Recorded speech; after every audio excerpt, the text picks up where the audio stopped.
Once upon a time, there was a fluffy octopus called Snugglepuss. Well, it wasn't really, or not entirely, an octopus, as Dr. Miriam Chung was explaining to her visitor. Our particular animal mosaic is based on the overall octopus body plan. We've kept 4 tentacles decoded for suckers, which enable walking, climbing, and plenty of cuddle power. Miss Rebecca Fisher, the reclusive megalomaniac multimillionaire owner of Child's Play, the controversial toy cum pet shop chain, had the seen too much gaze of a forensic pathologist. We chose cat fur. It's soft, familiar to children, and allows a choice of colors. This one's a tabby. Chung cringed inwardly at her shrill, pandering tone. But this sale to Child's Play was make or break for her independent genetics company, now that her promised sponsors had withdrawn and the bank was foreclosing on her loans. From the corner of the playpen, atop a snaggle of furry tentacles, 2 soulful brown eyes gazed out. Its head looks like a miniature panda's, observed Fisher, without obvious signs of approval or indeed the opposite. There's a very good reason for that. Although his eyes are actually bush baby, it's more cute. Cute, said Fisher, like this word was something she'd be checking later in a dictionary.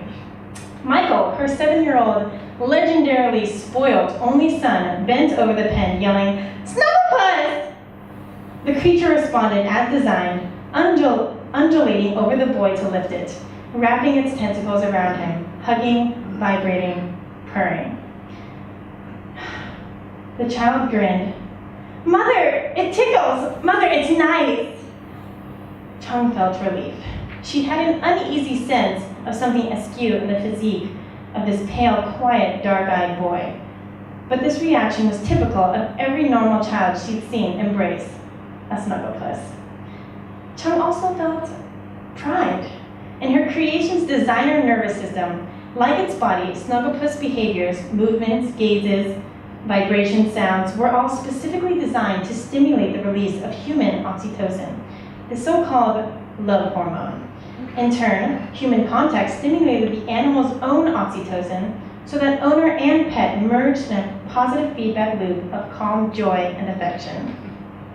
While other animal mosaic research projects were creating aimless grotesques, mythological chimera pigs that still wouldn't fly, her work would actually increase the quantum of happiness in the world.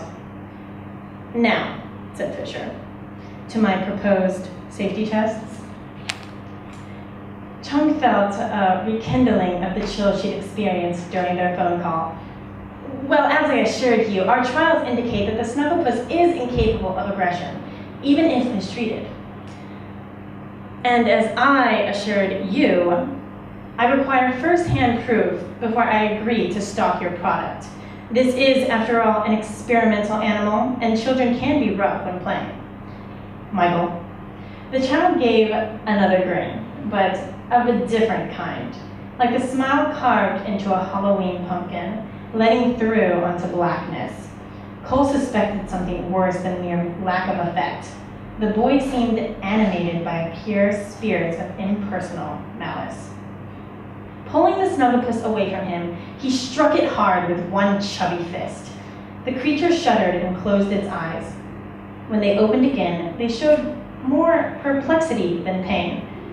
Soon the Snugglepuss was again trilling happily against his chest. It didn't seem to mind that much.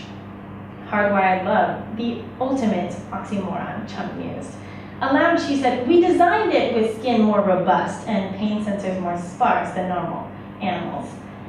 So possibly it didn't feel injured." Possibly. Michael. The boy responded, jamming a rigid index finger into the Snugglepuss's eye. It squealed, covered its head with its tentacles, and fell soggily to the laboratory floor. Soon the creature unwound itself from its own embrace, revealing a swollen, bloodshot eye. When Michael called again, the Snugglepuss, victim of its own bespoke nervous system, responded. So if love corrupts, then unconditional love corrupts unconditionally. Well, the creature seems tolerant of mild mistreatment, but how would it react to serious injury? Fisher's son produced the surgical laser scalpel she'd mentioned on the phone, deftly igniting the needle-thin red beam. "Be careful with that," Chung shouted, who then had to suppress hysterical laughter at her absurd knee-jerk warning. In fact, the boy seemed quite expert, executing one swift, practiced incision. Chung looked on distantly, helplessly, like a landlocked witness to some incomprehensible undersea drama, as the severed tentacle performed a brief snake-like death dance on the tiled floor. She almost gagged at the smell of crisp flesh from the laser-cauterized wound. But she noticed, with both pride and overwhelming shame, apart from a brief spasm at the moment of amputation, the Snugglepus hardly reacted. The boy looked towards his mother with the same pumpkin-rictus black grin, and horribly, the mother now returned it. Parent and child bonded in some unspeakable symbiotic pact of cruelty. Sated with torture, Michael pulled the animal away and dropped it into the playpen, then pointed one jagged finger at his disfigured victim. He shrieked, "She's right, Mother, it's armless!" and threw back his head, barking black laughter at the cringing walls. Inwardly, Chung shuddered and was appalled. Fisher now approached her, hand extended, gaze charged with meaning, silently challenging her to protest, risk the career-saving contract. Now it was too late, and all torture done. And some deep part of Chung, the part that lusted for success, the ambitious, competitive, greedy part for which the whole increasing the world's quantum of happiness line was a mere conscious-saving alibi. That part smiled back and grasped the proffered hand. "Congratulations, Dr. Chung. My purchasing department will be in touch tomorrow." After they were gone, she stood for some nameless time, waiting for the greedy part of herself to subside, to sink back into the depths, clutching its blood-stained, gaudy triumph. A low mewling noise broke her reverie. She walked over to observe the mutilated creature.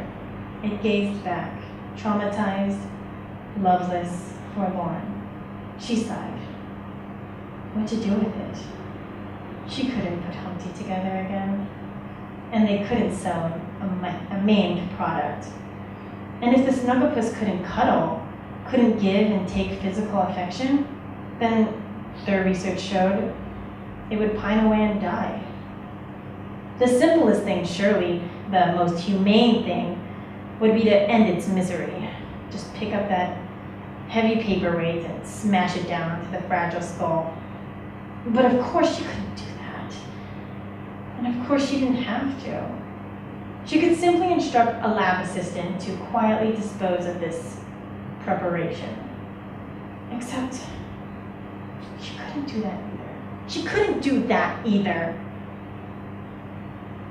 The thought came as a sweet shock to her, unbidden from the darkness, like a gift from a god's left hand, comfort and the hope of redemption. Well, perhaps if we weren't as good as we had hoped we were, then we weren't as bad as we feared we were either. Gently, she picked up the woe-begone creature, cradled it in her arms, stroking it and making baby-talk comfort sounds. Boo-dee-boo, boo-dee-boo-dee-boo. The Snugglepus clung to her with its lopsided embrace, and after some moments began to purr and vibrate. Chung felt a familiar glow of pleasure. So she would keep the Snugglepus, adopt it as her personal pet. She held it close to her face, smiling encouragingly into its good eye. "I think I'm going to call you much.